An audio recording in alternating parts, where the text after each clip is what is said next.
Buenas noches, comunidad, ¿cómo están? Espero encontrarles muy bien y con ganas de escuchar historias que van a retar su escepticismo. Y es que hoy tenemos para ustedes varias experiencias con duendes. Incluso en algunos casos vamos a tocar definiciones todavía más específicas como aluches, como shonis. En México los duendes o elfos están presentes en casi todos los relatos de las culturas que habitaban este territorio en la época prehispánica.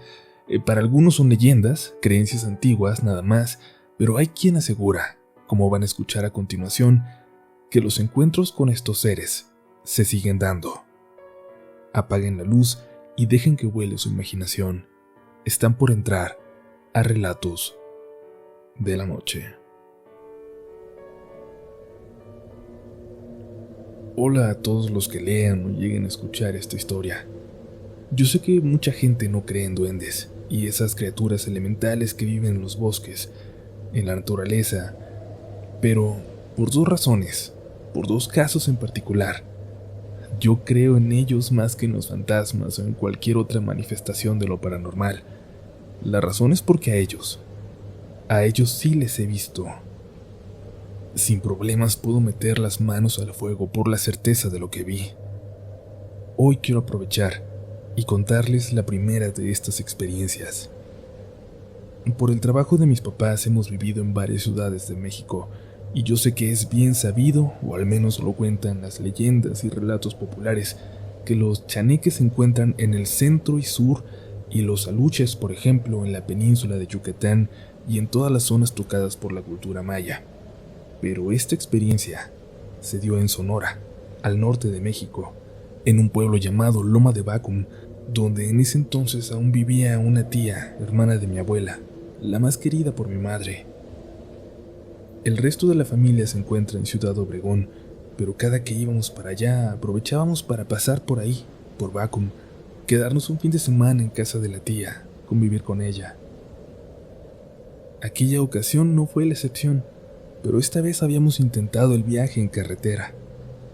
Nos fue mal por varias razones y no lo volvimos a hacer, pero en aquel momento disfrutaba mucho hacer el viaje junto a mi perrita, Sandy, una dálmata que tenía ya varios años con nosotros desde que la rescatamos. No voy a decir el nombre de mi tía porque es posible que alguien por ahí la conociera, pero para la gente del pueblo debe ser fácil de reconocer de todas formas.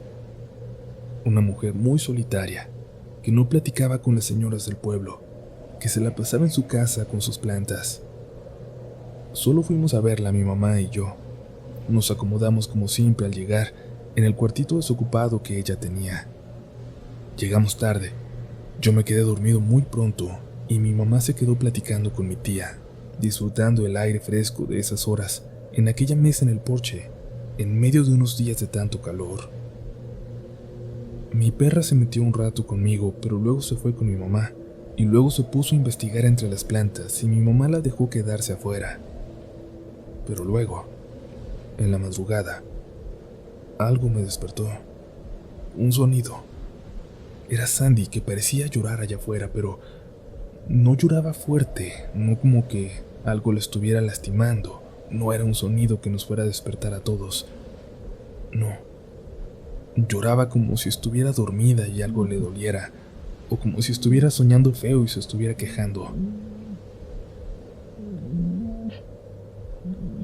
Me levanté muy despacio para no despertar a mi mamá, ni a mi tía, que dormía en el dormitorio de al lado y no había puertas, solo cortinas.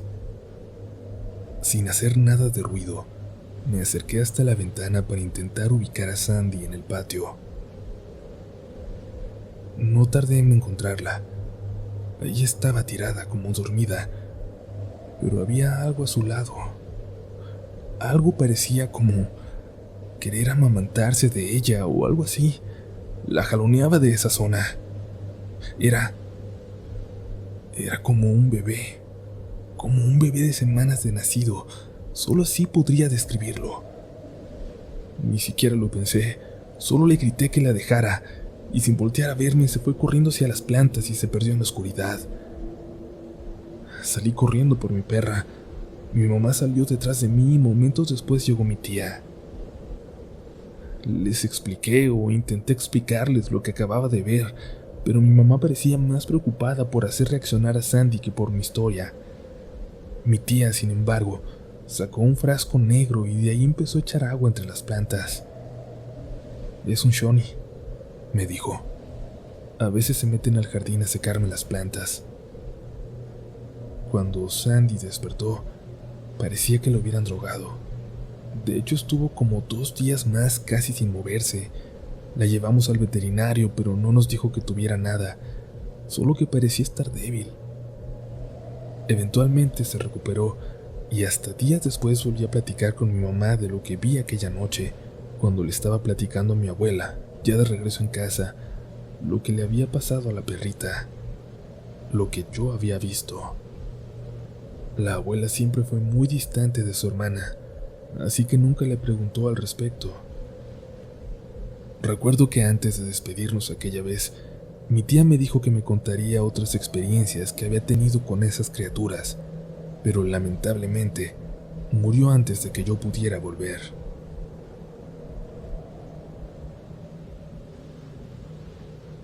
Hola, comunidad. Quiero contarles algo muy personal, y a lo mejor nadie va a creerme, pero ya no puedo con esto. Llega la noche y el miedo me invade de una manera horrible. Miren, hace 1 semana y media empezaron ruidos raros en mi cuarto. Yo al principio pensé que era una rata o ratones, y desde ese día estuve buscando el nido de estos animales, sin lograr encontrar nada, ni sus desechos, ni ropa rota, ni nada de lo que sería normal. Y bueno, los días seguían pasando, y con ellos también fueron aumentando los ruidos. Yo seguía buscando a los animales cada que podía, pero nunca los encontré. Ayer en la madrugada estuve hablando con mi esposo por mensajes, y al despedirme de él, ya al disponerme a dormir con mis hijos, escuché nuevamente esos ruidos, y el miedo se apoderó de mí.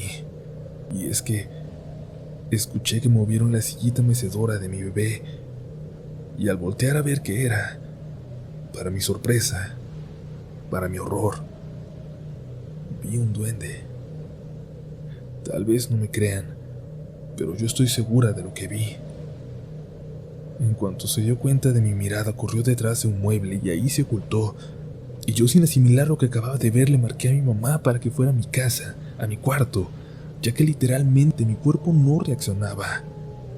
Ni siquiera entiendo o recuerdo bien cómo fue que le pude marcar a ella. Yo soy cristiana, siempre he creído en el bien y en el mal, y yo lo único que quiero es que esa cosa se vaya de mi cuarto. Ya no puedo vivir con miedo, no puedo con la ansiedad cada que se hace de noche y sé, y siento, que él puede volver a mi cuarto, a acercarse a nosotros en cualquier momento.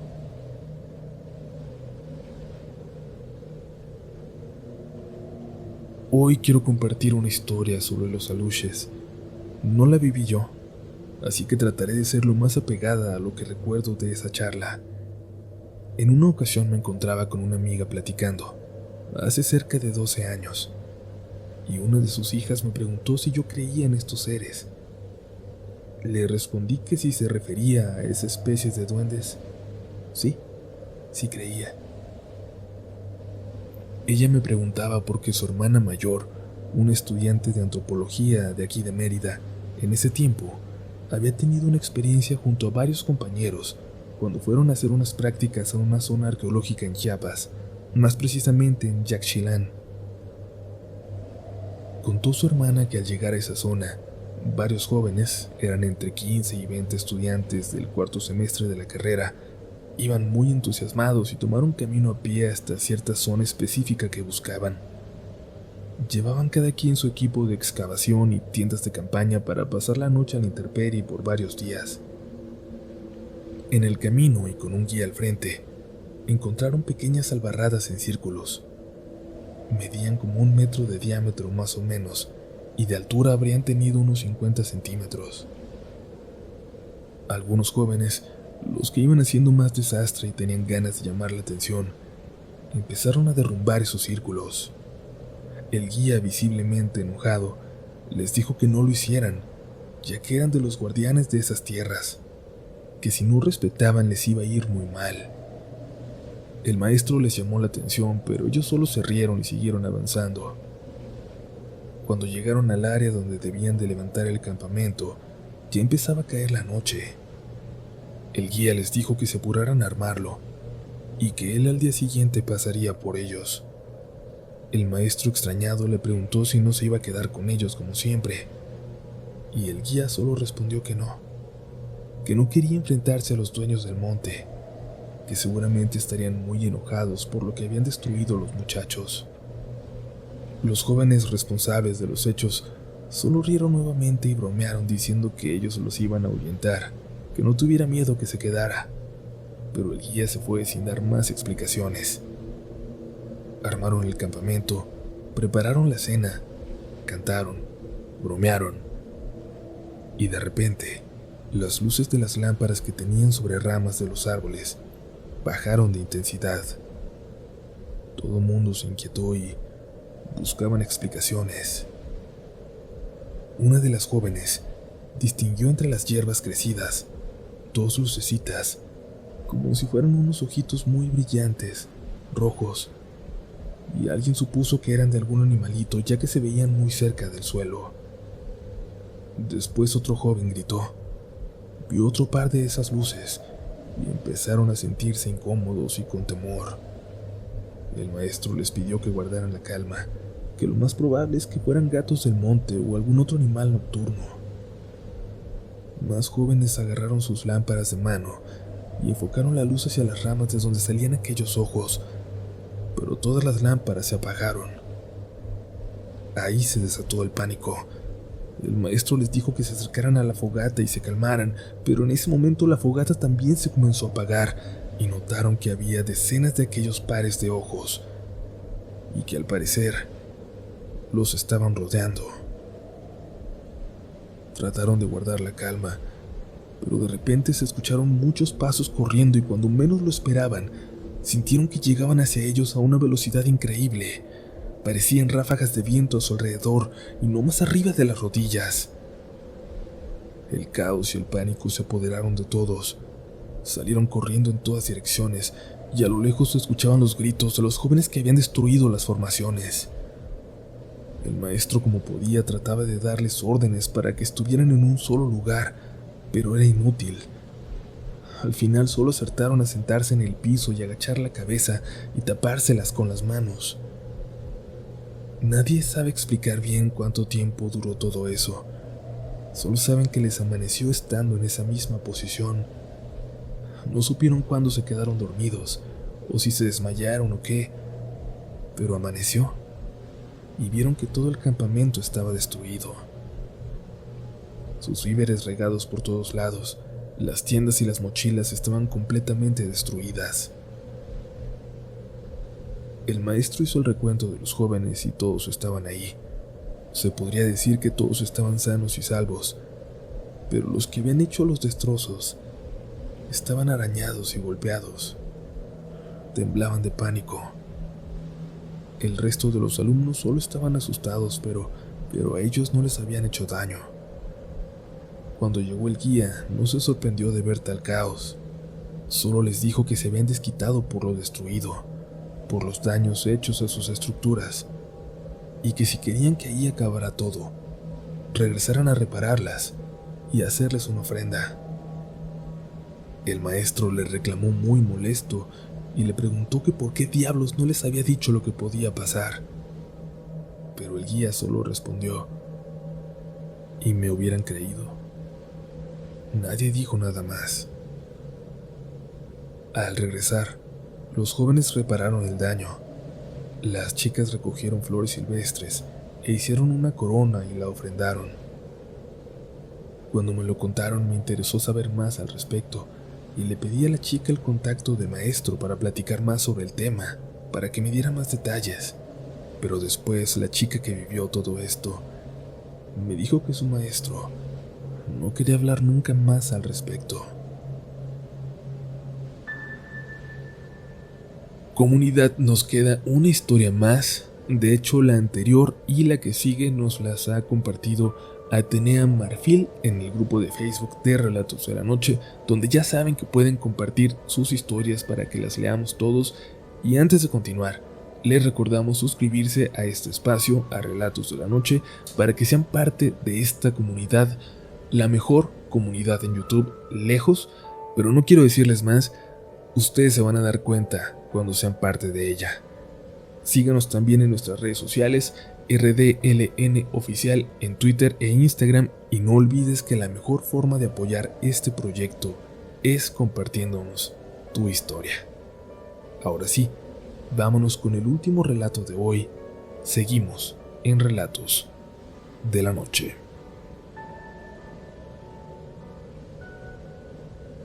Les contaré la experiencia más angustiante que he tenido y que tiene que ver con los duendes. En este caso me tocó vivirlo cuando mi hijo tenía 2 años más o menos y vivíamos en Bahías de Huatulco. Déjenme darles un panorama general y cómo implica esta experiencia.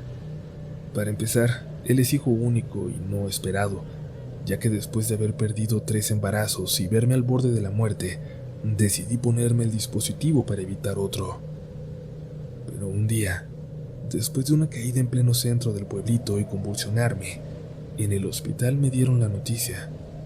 Estaba embarazada de 17 semanas y era nuevamente de alto riesgo. Todo el proceso de gestación fue de cuidados extremos y finalmente no llegó a término, y faltando 6 días para cumplir 7 meses, mi hijo nació, muy pequeño y muy débil. Los dos estuvimos en riesgo, por lo que cuando finalmente lo tuve en mis brazos, sentí una conexión que no puede explicarse. Fueron muchos meses de trabajos y desvelos para que creciera sano y fuerte. Dejé todo y me dediqué a él en cuerpo y alma. La casa donde vivíamos era pequeña pero muy acogedora, y tenía que aprovechar todo el espacio que pudiera. Así, utilicé el hueco que tenía debajo de la escalera para poner un pequeño anaquel y ocuparlo como alacena. Todo Bahías había sido fraccionado sobre tierra virgen, y aunque haya gente que no lo crea, es por eso que era tierra de los duendes. Como les dije, esto se da cuando mi hijo tenía 2 años. Apenas empezaba a caminar cuando se cayó de las escaleras, unos 6 o 7 escalones. Aunque no pasó de moretones y hematomas, me prometí no descuidarlo más. No había sido grave, pero no soportaba escuchar llorar a mi hijo. Desde entonces, aprovechaba la noche cuando él dormía para hacer la limpieza de la parte de arriba. En una noche que estaba lavando el baño, escuché entre el ruido del agua que llenaba la cubeta y el cepillado del piso que algo se movía dentro de la recámara donde estaba mi hijo. Dejé de tallar intentando poner atención al sonido, pero no escuché más. Seguí lavando, pero al mover la puerta del baño, vi que mi hijo iba bajando las escaleras. Ya había bajado varios escalones, solo le alcancé a ver el pecho y la cabeza. Le pregunté a dónde iba y no me contestó. Dejé todo y fui tras él. Llevaba los pies mojados, así que iba caminando con cuidado para no caerme, pero cuando di la vuelta en el descanso de la escalera, vi que mi hijo no iba caminando. Iba flotando. Flotaba, como si alguien lo fuera cargando. Ahí me olvidé de mis pies mojados y corrí lo más rápido que pude. Me di cuenta que giró a la izquierda y se iba a meter debajo de la escalera. Ahí abajo había una oscuridad muy densa, y yo no lo pensé y me abalancé sobre mi hijo. Caímos juntos y él despertó y empezó a llorar, y yo me arrastré hacia el comedor abrazándolo y llorando. Me estaba llevando, y tú no estabas, me dijo. Yo le dije que era un sueño, que no se preocupara, que yo estaba ahí. Esa noche no pude dormir. Mi esposo estaba de viaje, así que éramos solos mi bebé y yo. Hice protecciones alrededor de la casa y de nosotros, y él se durmió en mis brazos. Por la mañana siguiente se despertó y desayunó normal, y luego de un rato me preguntó: ¿A dónde se fueron? ¿Quiénes? Le contesté. Mis amigos, los que tienen su casita allí, me contestó señalando debajo de las escaleras. Le dije que su mamá había venido por ellos. No supe qué más decir, y él me preguntó que cuándo iban a volver. Nunca, le dije. Se fueron a otro país. Al día siguiente acudió una amiga y me ayudó a cerrar esta especie de portal debajo de las escaleras. Mi hijo nunca volvió a hablar de ellos. Tiempo después, ya grande, cuando le conté todo esto, le pregunté si se acordaba de algo, pero afortunadamente no. No guardó ningún recuerdo de aquella noche, ni de los duendes debajo de la escalera.